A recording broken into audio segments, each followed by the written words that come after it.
Sorry, Amy, I cut you off literally just as you were asking me that question. Don't worry about it. What was it? How many have I interviewed? Is that what it was? Yeah, it's how many people have you interviewed so far? I've seen a few of them. I think we must be on probably about 10 to 15, I think. Great. So yeah, it's going on. It's a nice mix, actually. We've so far had a good mix of what I would call sort of traditional property people mixed with a couple of investors, both sort of VC and corporate VC. And that's been a good focus so far across all sorts of asset class. But then we had Gareth Lewis from PwC this morning, who, much more on that consultancy side, who was sort of looking much more holistically. And for the first time, a real sort of conversation about not what's going on here, but, what leaders have to cope with sort of well ahead. So there's been a really nice mixture of insights, and it'll continue, but it's tough because the asset class is so broad, and the complexities of a geographical variance as well. I used to talk about technology being quite easy to implement because it was a homogeneous asset class, but I've been politely reminded several times that it might look homogeneous, but it's absolutely not. It's the opposite of humans, which is when you sort of scrape away the skin, we're all skin and bone and we're all essentially the same. But if you do that to the building, everything is completely different. Right. Okay, that's a really good analogy. So yeah, it's been fascinating, actually. Great. Really good. And anyway, we're live. So I should have just very, very briefly introduced you. So Amy, do you want to just do a couple of seconds as to sort of who you are and perhaps why I may have got you on here to be one of my interviewees for the book? Sure. Thank you for having me. I'm Amy Weissberger. I formerly was the Senior Vice President of Corporate Strategy for Morgan Properties. And Morgan Properties was the third largest owner-operator in the United States of multifamily apartment homes, located across 19 states, about 2,500 employees, 350 apartment homes. And I was with Morgan for almost 30 years in a variety of different roles. I left Morgan the end of September and am now branching out on my own as a consultant for both VCs, for startups and prop tech, and for multifamily operators who are looking to figure out what their tech stack should be, and maybe some help with training and implementations. So that's my background. A little bit about me. Incredible journey. And I didn't want to rudely bring Amy in right at exactly that point, but Amy's joined. Sorry, Amy, we just Hi, Amy. I'm so Hi, sorry. Amy. Good name. Nice to meet you. Nice to meet you, and I like the way you spell it too. It's perfect. It's perfect spelling. Great to meet you, Amy. Nice to meet you. Oh, the two Amy's, this could go terribly wrong.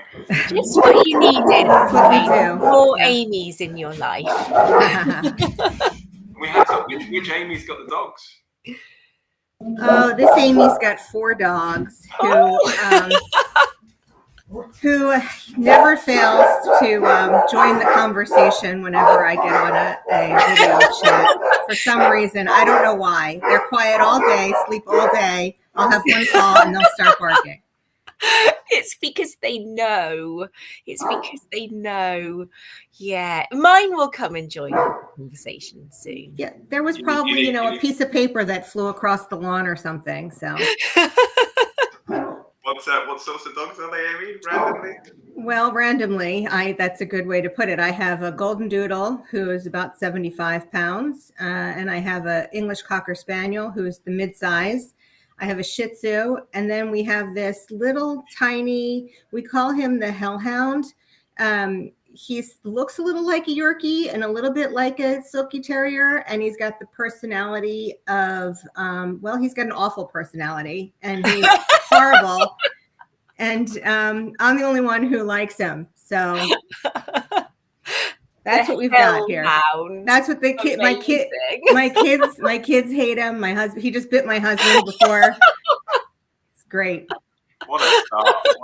But you're really glad you got that one. Yeah, we got him during COVID, and he was a senior rescue, so he came with some baggage. He needs a little help. I'm trying to work this out here. So, Amy, you've obviously got Georgia.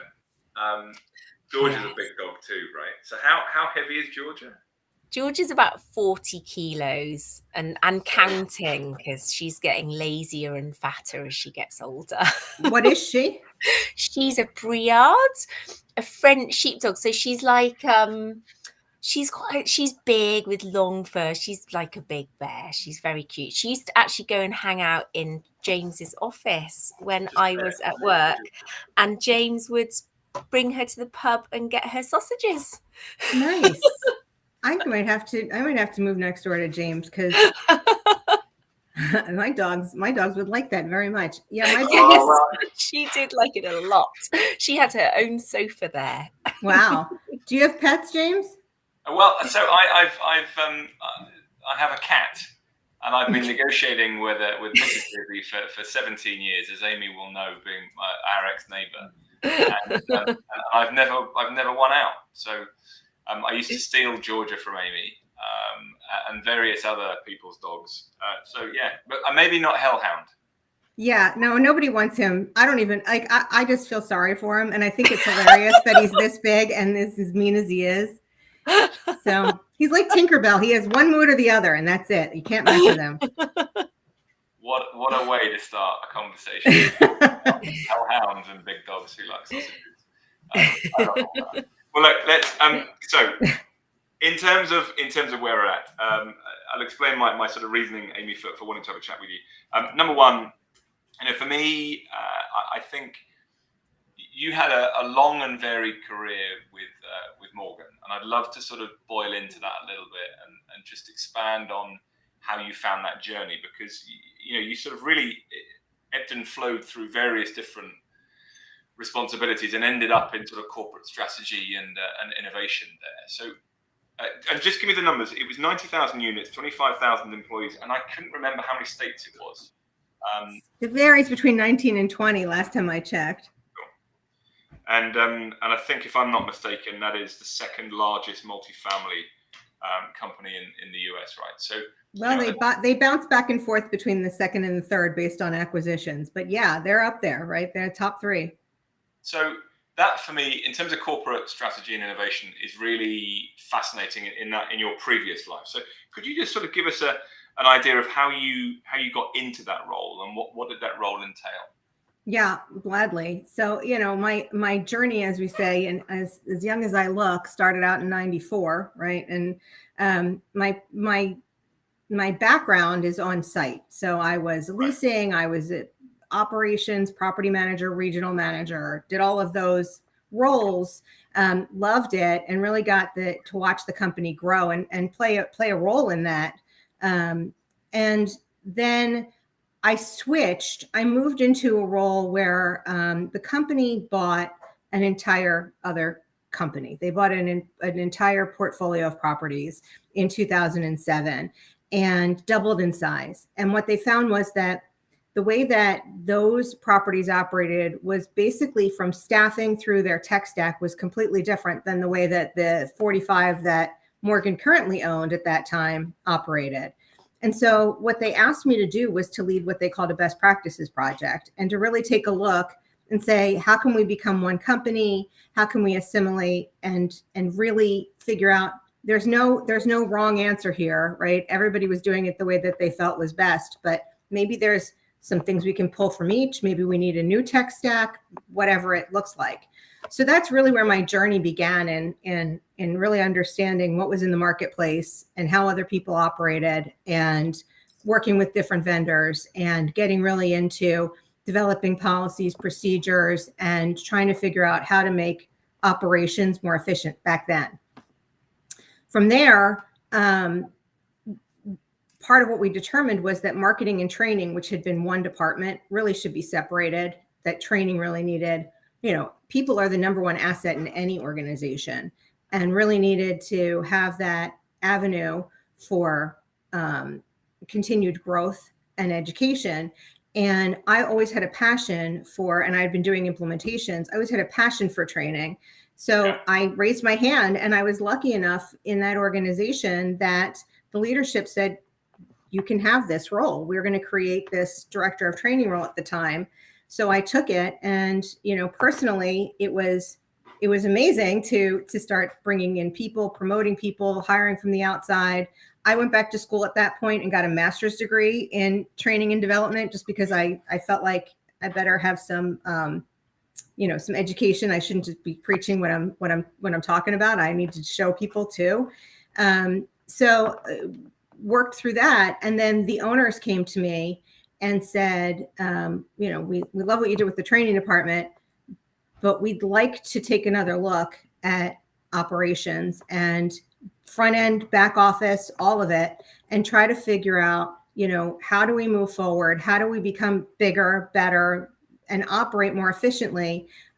Would you take over this role? And we're going to create this role of, corporate strategy.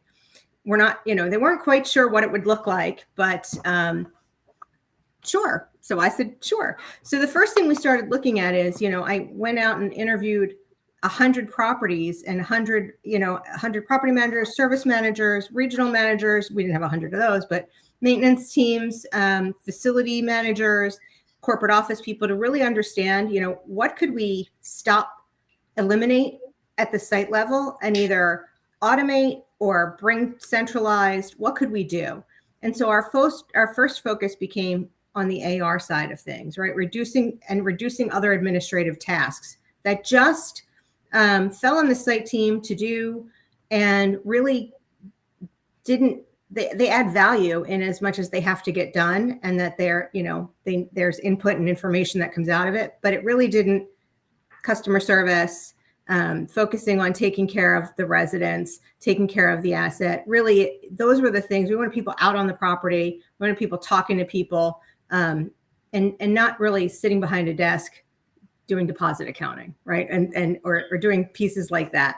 So that's what we started focusing on, and then that grew into. Go ahead. Sorry, just on that.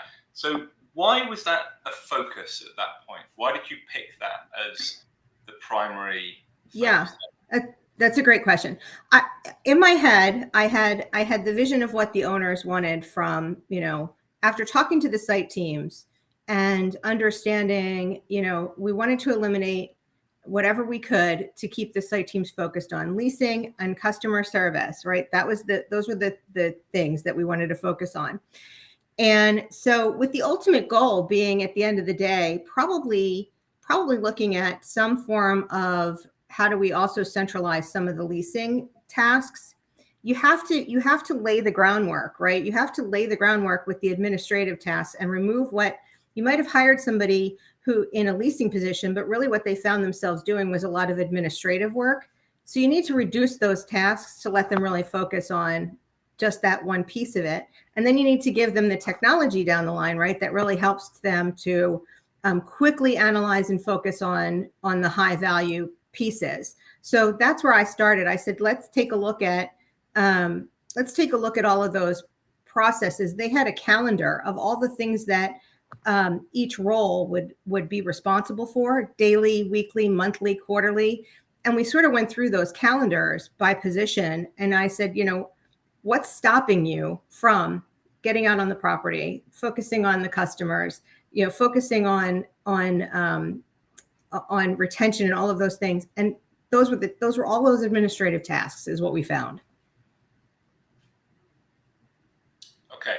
But it started, if I'm not mistaken, trying to simplify all of that from understanding what the owners wanted from the business, and you then applied your learnings from what you'd found in all of the discussions you had, as these were the critical business challenges to meet that sort of overarching ambition for the company.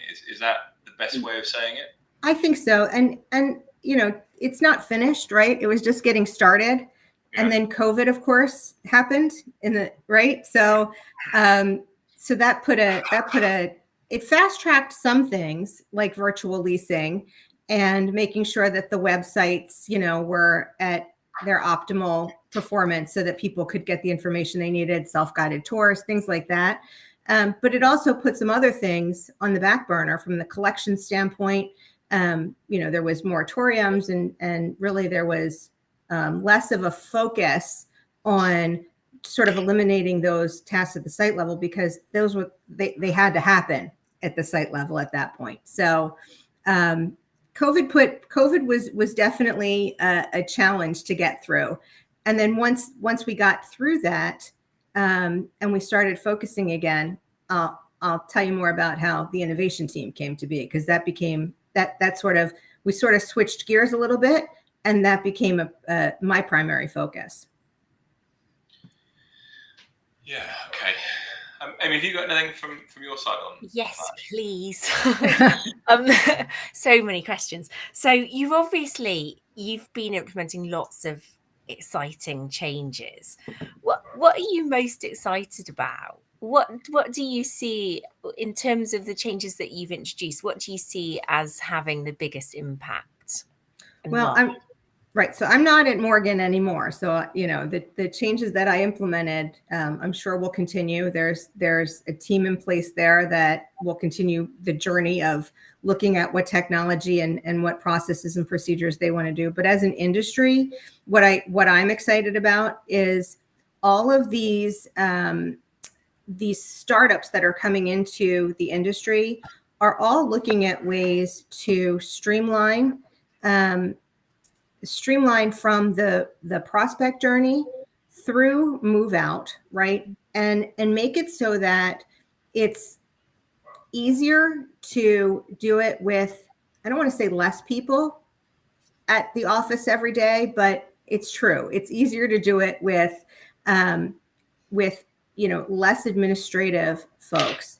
And so I think that, and things are getting better from screening, from fraud prevention.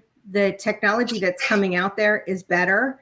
And I do see, on the maintenance side of things, trying to assist the maintenance teams from whether it be virtual training or trying to take some of those work orders and service requests that come in, those low-hanging fruit that maybe don't need human intervention, that somebody could maybe solve on their own. I see those technologies coming into play. Mm-hmm. So I just think that the future of property management is going to look different from a technology and from a staffing perspective in the near future. Do you see resistance to any of those changes? Well, anytime there's change is hard. Change is hard. And change isn't cheap either, right? Because you have to invest, and you can't just say, I'm going to add this piece of technology and it means that my office doesn't need to be open 7 days a week either. You have to put a full plan in place before you can get there. So there's an add before there's a reduction oftentimes. Do you know, I find that really interesting. And I'm going to take you back a little bit to your point earlier that you're going to talk about setting up the innovation department, because I really like what you said there. Change is hard and change is not cheap. So why did Morgan bring you into this sort of innovation? So you were director of corporate strategy and innovation. So how did the innovation side manifest itself originally? Right. So one of our owners wanted to start branching a little bit of a division of the organization into investing in startups and into prop tech. And so he partnered with a VC company called Wilshire Lane Capital. And, we started talking with Wilshire Lane Capital, and we'd been doing this, for a while. There was a group of us that was doing it, looking at, obviously I'd been doing it since 2007 or 2008. Amy, I'm sorry. Can I just clarify one point? When you say partner with, do you mean they invested in? Yes. Okay. All right. So it was okay. So it was an investment in a general prop tech fund, or was it? VC. It's a VC group that invests in different things. From the perspective that we were looking at was, is there technology with startups with prop tech that could help Morgan achieve its goals, right? And also help these prop tech companies, because when you've got, that many apartment homes, you can do pilots, you can do testing, you can see what's successful, what doesn't work, and you can help a company really develop their product. So that was the idea behind it, was how can we get a win for all parties, right? So because if a company comes in to a company the size of Morgan Properties, and we can show that it works and we achieve the KPIs that we want and we can expand it, that company can now say, hey, we've got this very large owner operator using us. It helps them down the line too. So that's really where we came from. My cats, not only do I have dogs, but I have a cat that likes to sit on my lap while I work. Just like in my house. Very professional as I work from home. Spirit. I think there's only one difference, which is one has a capital A and one never has a capital A. Amy, you never have a capital A in any of your things, right? I usually don't. I don't know why. Because I'm too lazy to hit the shift button. I don't know. Should we delve into this? No, the psychological reason behind why I don't. My ego isn't big enough to put a capital A. I don't know. I think we could spend an entire discussion. Let's not do that. Can I jump in while we're on the subject of sort of behaviours? Can I jump in and ask a question about the kind of psychology of change and innovation? So you're obviously really experienced in this space, and I'm really interested to know, what do you see as the key sort of behaviours, skills, mindset maybe that someone in your type of role needs to, really keep these changes moving forwards? I can speak from my personal experience. So I had credibility, not only in my organization, right, from years of building successful teams, successful departments, and making decisions that some worked really well and some didn't work, and owning up to those. So I was accountable for those decisions as well. But being able to communicate across departments and being able to speak different languages, because not every department speaks the same language, right? IT speaks a different language than accounting, and facilities speaks a different language, right, than accounts receivable. So operators maybe speak a different language, right, than facilities at some times. So being able to understand the different departments and keeping everybody focused on, really at the end of the day, we're all working towards the same goals, but being able to speak to those teams and getting everybody to buy in and be on board is really critical. And having a cross-functional team, which I'll talk about with the innovation team, really did make a difference, because we brought different perspectives, and we also were able to sort of spread it out throughout the company, because we each had our different teams that we were working with. Yeah. And you mentioned buy-in, and I think this is absolutely critical. Hello, Kat. This is Ferguson, I should say. Hello, Ferguson. Oh, Ferguson's beautiful. Look at Ferguson. Wow. Yes. So professional. This is good. We like making these into kind of more a chat than a formal thing. We were talking about I've lost my train of thought. I got so distracted by a cat. We talked about buy-in. We were talking about buy-in, and this is so critical. And maybe we've touched on it already, but what do you do to ensure buy-in? So, first of all, that's a big question. It's a big question. The owners have to set the tone, right? Senior leaders have to set the tone and say, this is the goal, because I can say it all day long, but if the owners of the organization, whatever organization is, don't put that out there, it's very difficult, especially if one change is affecting one department more than another, right? So that's step one. Step two is communication, not just communication from, here's updates of what we're doing, which is critical, but making sure that whatever the KPIs are, whatever the measurement is for what success looks like, is clearly communicated and is clear to everybody, and everybody has had a say. The stakeholders have had a say in that and agree that this is how we're going to judge success.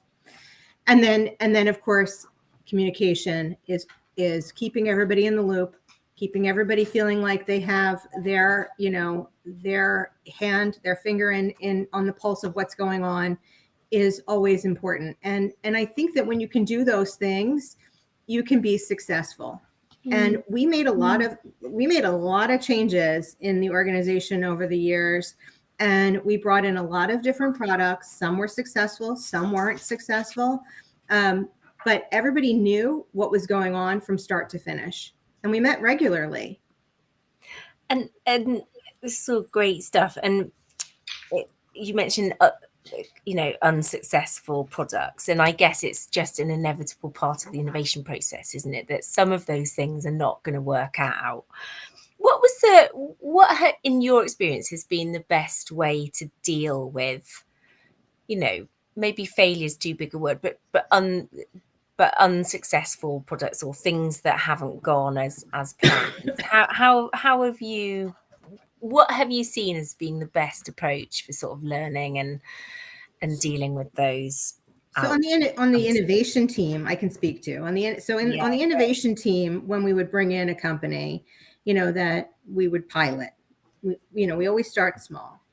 That's where setting KPIs is important. Setting KPIs that the vendor and the company understands, and then doing our own reporting as well. So we don't just rely on the vendor saying, here's the results. We had our own measurements, and we would talk to the vendor about them.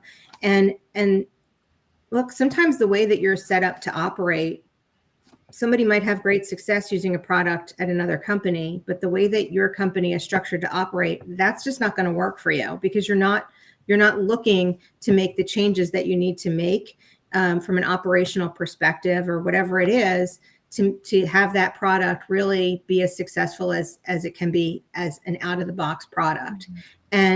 And that's okay, right? It's okay to learn from it, and it's okay. And it's never easy to have to tell somebody, a vendor, like, this pilot is not going forward. It didn't work. But we try to do it quickly. We tried to do it fairly. We tried to do it very clearly and with open communication, so that there was no surprises at the end of a pilot. That there's this sense of clarity runs through a lot of what you've said in all of your questions. And I think, where people become very frustrated and aren't prepared to buy in is where they don't have clarity. Things aren't clear. Actually, sometimes, almost always, people are more comfortable hearing bad news than just, the sort of bit of news that has been glossed over somehow. Right. Well, and the vendors would say to us, like, we didn't get this type of analytics. We didn't get this type of, where we were doing a lot of the reporting and we were doing a lot of the measurement. We didn't have the clear KPIs from the operators like you're giving to us. So I do think that is something that if a company is going to set up a team or have one person do this, that's a critical piece of it. Can I just go back to the selection bit? Because I know selection is quite a big bit of what you do now. But going back to the Morgan time, how did you select? Did it come from your VC work with that as the partners, which is they would make recommendations on companies to try, and that would then sort of be almost a win-win for you and the VC partner? Or did you go and do the sort of traditional procurement route and have RFPs? How did that work? Both. It was both. More successful in that sense, or were they just different? It was just different. I mean, there would be companies that, listen, I was the main point for any company that wanted to take a stab at pitching, right? So the amount of demos and the amount of information that just came across my desk was tremendous. And so it would come, some of them would come from the VC, not very many, honestly. It was mostly organic leads that would come to me, or from one of the other people on the team, or even we had people from the sites would get solicited. I attended a lot of conferences and was always looking for what would be next, and trying to understand what I always had in mind, like, what the vision was for the overall operations of the organization. So it was pretty easy for me to weed out what I wasn't gonna bring forward to the innovation team versus what I was. And sometimes things didn't fit within our realm, so I would forward it along to the right department too. It didn't always have to come through directly to the innovation team. It wasn't always something that we would say, hey, this vendor is going to help us streamline or change the way we do things. They might just be a vendor that we want to add. Can I just go back one step before I continue on that theme? Sure. Because I was interested earlier on by what you said around the starting of that innovation side that you did, and the realization that everybody had to be brought on side, and there was quite strong leadership from the sounds of it, from your sort of corporate side. I have a theory that one of the biggest challenges around innovation in some of the larger companies, of which obviously Morgan was, and I see this certainly in some of the multinational where they're cross geographies, that there is a real serious misalignment in the incentives from an innovation team that is set up to, as you said, look at how the company becomes bigger, better, and more efficient, and the traditional incumbent teams that are there to just carry on doing what the company's doing well at, and maybe incrementally improving it, but still they have their own incentives in their own team to do what they're sort of told to do. How did that work with your department versus everybody else, and was there a misalignment in the incentives, and whether there was or wasn't, how was that dealt with? So the team that I worked with was the CIO of the company, was the head of operations, the head of ancillary income, and the director of implementations for the company.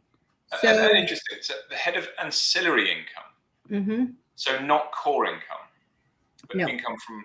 Nope. From ancillary pieces. So sometimes there would be a conflict, right? Because ancillary is always trying to bring in as much, on the side, and operations is saying, like, we don't want the sites dealing with one more product, right? So, so we would work through it. That's where, again, like I have to say, like, that's where communications, and at the end of the day, where the rubber meets the road, operations is the one who would steer those decisions, right? Because that's the group of the vast majority of what we do, right? Is people working at our properties. So that's how we worked it out. And as far as incentives go, benefits, change, bonuses, things like that are all looked at. That was part of what was being looked at within the organization as well. If you have a team that's answering leasing in a centralized place, right? Like there's a team that's centralized, and then the person winds up going to the property. How do you bonus both? Do you bonus one? Like who gets? Those are the types of questions that have to get answered within your organization. And the last question for me, and Amy, I'm sure you've probably got a few more around the sort of the people piece, but. Because I do want to focus on how you found it moving from that sort of corporate structure into your own consultative side outside of Morgan. I'm sure you've seen some really interesting leadership challenges and perhaps a variance in styles, which I want to press on to. But just finally on that role of the sort of the corporate strategist and the innovator from within a large business, what one piece of advice would you give others who are perhaps either currently in that role or are moving towards that role? What would you say was the biggest takeaway you had from those years of doing it? That if you don't have the senior leader owners buy-in and support, it will fail down the line. So it just will, because there's always going to be different departments, and there's always going to be change is hard, which we already said. So having that message come from the top and that support is critical. That's my advice, and communicating it right. Communication. You can never communicate too much, and you can never be too organized or too analytical when it comes to showing what's working and what isn't working. I had a feeling communication might be in there somewhere. Amy, before we dive into sort of where Amy's now moved on to, is there anything you just want to sort of cross off on your side? I'm interested in actually what too analytical is. Can you tell us a little more about that? Sure. So, when you have an RFP or when you're looking at making changes, you have to have the numbers to support what you're doing, right? Numbers speak volumes. So how I feel and my opinion is great, but I need to show it with why I'm saying what I'm saying. Or else, again, like if I'm talking to an accounting department, or I'm talking to an asset management team or a revenue management team, I need to be able to show numbers to support what I'm saying. And that's critical. You should be able to show if there's an expense or a reduction, you need to be able to justify how you got to those numbers. And that's great. And I've got another vision and buy-in. And vision has come up a couple of times in this conversation. I'm interested in that. So it's obviously been really important. And you talked about getting senior leader buy-in as being absolutely critical. How do you create a vision that's meaningful enough for it to really drive the direction of an innovation? How do you make that happen? Because I guess most organizations have vision, but I've seen in it have varying levels of impact from 0 to like it's almost all, it drives everything. So where do you sit on that kind of where do you sit in terms of vision, and how do you create a vision that is impactful, that is meaningful? Well, you can take a broad statement, right? And you can say, here's who we want to be. We want to be the biggest, we want to be the best. But then you have to bring in the other folks who are the stakeholders and say, what does that look like? What does that mean? And then how do we get there? What are the areas that we should be focusing on? That's how you create this strategy and the alignment and then you start breaking those down, right? Baby steps to get to the bigger goal and celebrate those wins along the way. That's really what it's all about. So that's why sometimes you have 0, because there's this big broad statement and it's great, but it doesn't mean anything if you can't break it down to how you get to that point. So would you begin with the kind of co-creation of a vision?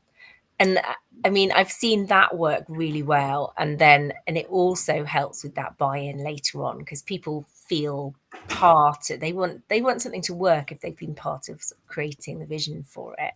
Sometimes the vision's there and they just don't know how to execute on it. Right. And that's okay. That's part of what I do. So, and helping to be able to execute on the vision and creating the strategy behind the vision is where, yes, you have to bring in other people from different departments and you have to all sort of figure out what that looks like, but it doesn't have to be complicated either. It's usually there right under the surface. They might not be able to articulate it well. Yeah.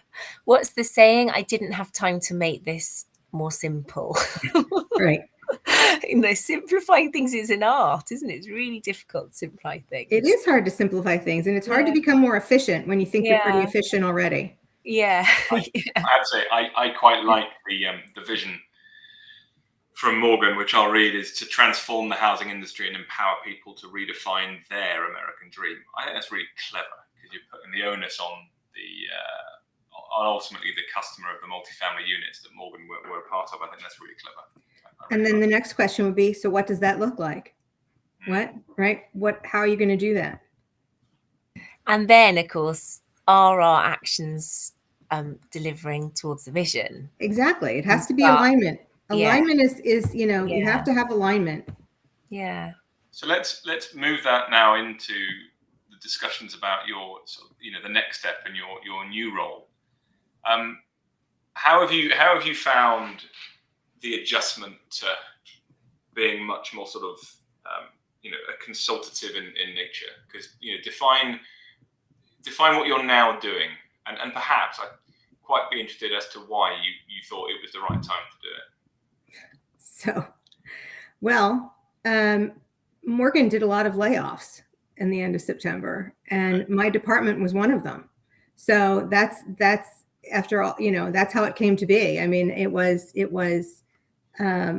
So hang on. So was it part of was it more the strategic element of your role or the innovation element of your role? And the reason I ask that is because this seems to be a theme running through Q3 and Q4.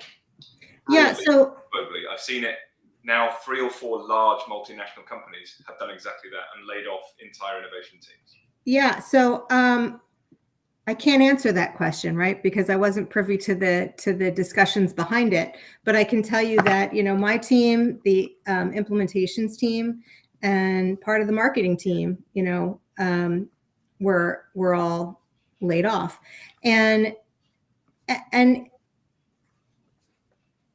Morgan is going to be successful. Their continued success, and they're a great company. So it wasn't parting ways was sad for, after being there all of those years, but I get it. Things happen. You take change and you take on different departments, new startup departments. There's always risk involved with that. And I fully embrace that. And I am so thankful for all the experience and all the years that I had with that organization, and the support that they gave me through the years. And with that said, when I left, I had every intention of taking some time off and, petting my cat while I worked on my computer. And no, only evil villains do that. Yes. But what happened was I started getting emails from people that I'd had relationships with who knew me, or who had, come in and demoed, or I've talked to at different conferences. And I spoke at a lot of different conferences as, subject matter experts on different panels, and companies started reaching out to me. And I said, I don't, maybe I can help. Maybe I can do this. Maybe it's time for me to be on my own, and instead of, moving into another career with another organization. So that's sort of how it happened. And again, it's only been since the end of September. It's the beginning of December now. So I just set up the business, Strategic Innovation Consulting. I don't even have my website up yet. I'm meeting next week on that. But I have been working with one company that had reached out while I was still with Morgan, that wanted me to be an advisor. So I'm doing that, and I'm helping them build their renewal product. It's a company called Colleen. They do AI on the collection side of things for current residents, and they're looking to build out other products. I talked to another company that is on the screening side and fraud deterrent side, and I have a lot of experience dealing with that. And another company that, is looking with deposits and refunding deposits experience. So it just sort of has become like it's just sort of happened. And reaching out from different VCs, and I have a lot of connections with in the multifamily space with owner operators who might need some help, who don't want to set up full departments, but want to make changes within their organization. My training background is helpful. So that's just kind of how the journey has begun, and I'm really excited for it, and to see where it leads. And I think it's needed in the industry, to be honest with you. I think there is a gap between the startups, the VCs, and the operators trying to figure out how to marry everything together. And we'll see what happens. But I believe that there is definitely a need for it, and hopefully people believe in me enough to give it a shot. Come to me. Come to this girl. Come to Amy without a capital A. Yeah. Exactly. I think you should do it. I think it's it makes you think. But what's wrong with her? It's then you got the soft W as well, and you think, it's deliberate. There you go, very clever. I like the point about not having an ego that needs a capital letter. I think that's good value. But no, I think it's a really challenging move, and every cloud has a silver lining, and the flexibility you'll get with startup leadership, and you'll find you'll be very valued because of the experience you don't even know you've got, the sympathies and the understanding that you can give founders and executive leadership teams within startups. who just need to understand it from the inside. I mean, your experience will be invaluable, and VCs as well. They need to understand. They need to be able to filter, because they might think they're tech experts, but they're not necessarily tech and subject matter real estate experts. So, and in particular multifamily, which it's got its own nuance as well. So I think you'll find yourself inundated. But I hope so. Yeah, I'm sure you will. And it's just don't. My only advice from having been not in a dissimilar situation is don't take on too much, because you'll find yourself getting very frustrated with it. I'm going to try to be strategic. Yeah, it's very difficult to do that.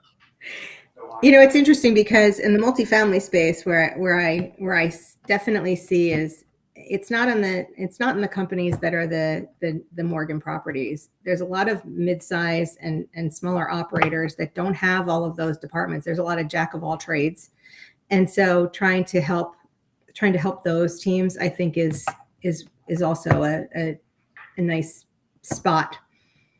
What just, I suppose, as a final a question for me with regard that sort of, your new existence within the sort of the technology space and the traditional, do you see that there are big differences in attitudes, in language, in leadership styles and expectations?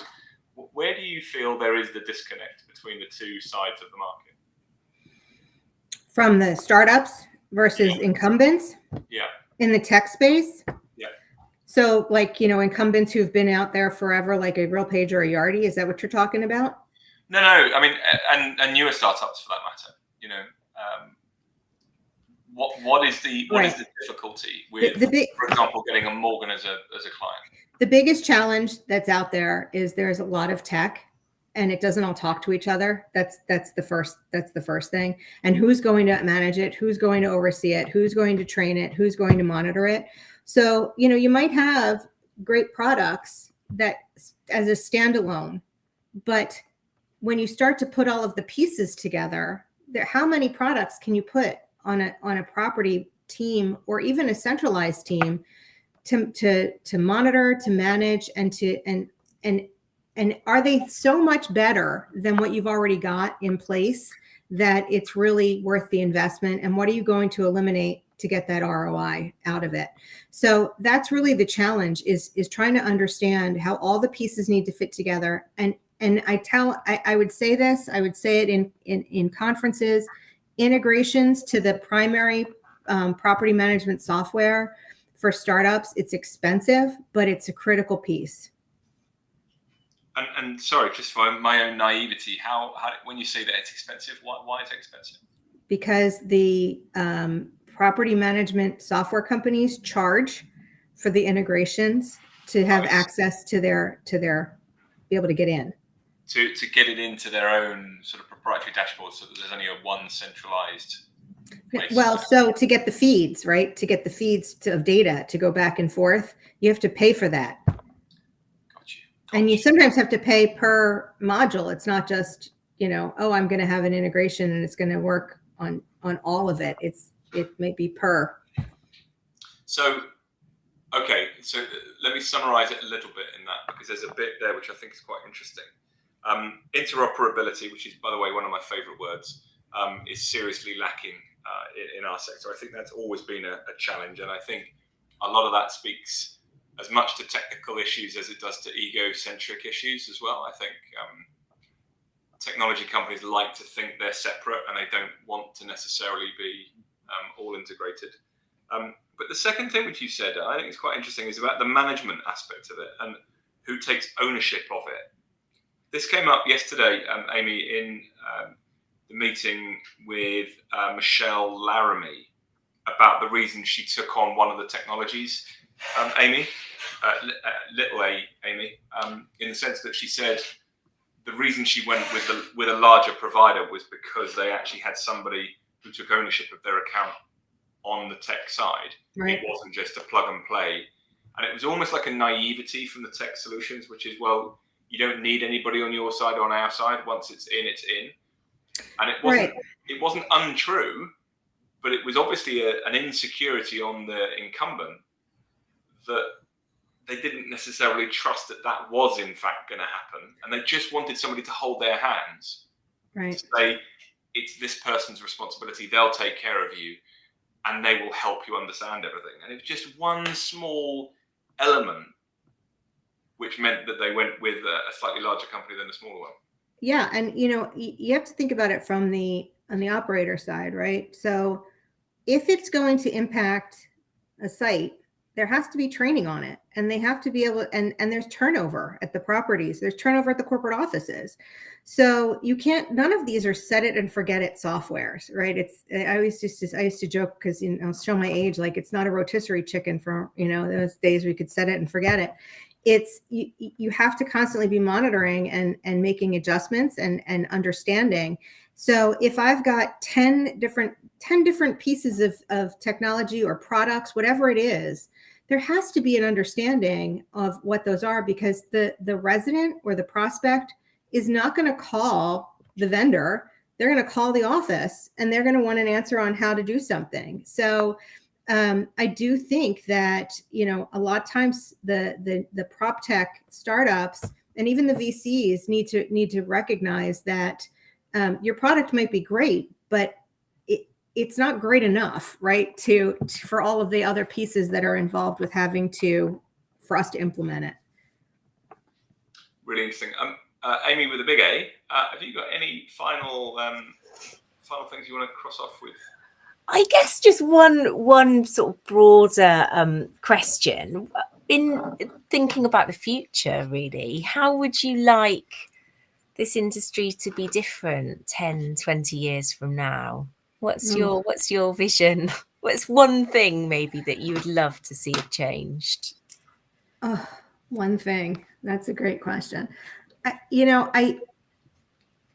think that what I'd like to see is that all of the pieces for how a prospect's journey to the resident journey, that there's options for how things get done, but that it's easy and it's seamless, right, from start to finish, for both the prospect, the resident, and for the people who are responsible for taking care of that person. To make it easy for them to get from start to finish too. And I think that there's things are coming along to sort of help people get through the whole funnel, as they say, but it's not, and that whole cycle, but it's not there yet. Yeah. And I just think technology is going to get better. And in 20 years from now, I think running a property is going to look a lot different than it does today. So technology that's simpler, that's more user friendly. So not necessarily more technology products, but better ones, better integrated ones. Smarter, right? So fraud, from the beginning of it, all getting through all of those pieces of the screening and the application and the lease signings and the move-in process, all of that, I think is going. And then, once the resident's living there, that whole journey, reaching out to them, talking to them, the renewal, all of those are all pieces that are not necessarily all cohesive today. It takes a lot of pieces to get there. Yeah. And I'm hopeful that as technology improves, they'll be able, regardless of who you pick, and you might be able to pick 10 different pieces, they'll all be able to talk to each other a little bit better. Yeah, that sounds essential. It's there's often a theory that technology will only ultimately be really successful for everybody, and I mean everybody, because there are the sort of what I would call the digital nobodies that can't be convinced to get devices and all this sort of stuff. So I speak for them as well, which is technology will only be ultimately accepted when it is seamless and there is no intention between action and it needs to be frictionless between intention and action, and that's when technology will ultimately be seen as very, very positive on elements in my opinion. But I also hope, here's my hope. Everybody talks about AI replacing and doing all of these things, but this is still a people aspect, right? When somebody moves into a home, it's their home. And when you think about that, it's critical to be able, if they want to talk to the person, they need to be able to get a hold of a person and get an answer. And not everybody's going to want to do that, but that's always going to be part of the importance of what this industry does. So AI is great, and it's going to be able to help with a lot of things, but there's always going to be a people aspect, because people are the ones who move into the properties. Well, and also you look at somebody in the eye and you trust them, or you don't. Absolutely. And AI can't do that. It's always been a bugbear of mine from my broker days, that there's the one thing you can't do, which is the moment you know you've moved somebody into the right place, and they look at you and you can see that sudden doubt has hit them.